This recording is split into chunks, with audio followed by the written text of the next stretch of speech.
আজ আমি তোমাদের একটি গল্প বলে শোনাবো, বোকা কুমির ও চালাক বানর। এক সময় এক নদীতে একটি ভদ্র কুমির বাস করত, আর তার ঠিক পাশে একটি আপেল গাছে একটি স্মার্ট বানর বাস করত। তারা দুজনে খুবই ভালো বন্ধু ছিল।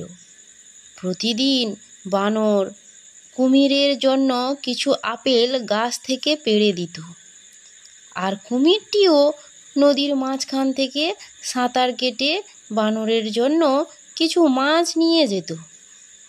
একদিন কুমিরটি তার স্ত্রীকে তার বানর বন্ধুর কথা সব বলল। কুমিরের স্ত্রী তখন লোভ অনুভব করল এবং বানরটিকে খেতে চাইল। তিনি তাকে তাদের জায়গায় দুপুরের খাবারের জন্য বানরকে আমন্ত্রণ জানাতে বললেন, যেখানে সে বানরটিকে হত্যা করবে এবং তার হৃৎপিণ্ডটি খাবে। কুমিরটি খুবই দুঃখিত হয়ে উঠল।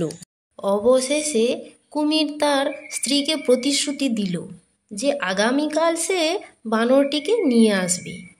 পরের দিন কুমিরটি বানরটিকে তাদের বাড়িতে যাওয়ার জন্য নিমন্ত্রণ করল।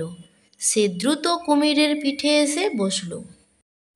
মাঝ নদীতে যাওয়ার পর কুমির বানরটিকে বলল তাকে তার দুপুরের খাবার হিসাবে নিয়ে যাচ্ছে। তার স্ত্রী তার হৃৎপিণ্ড খেতে চেয়েছে।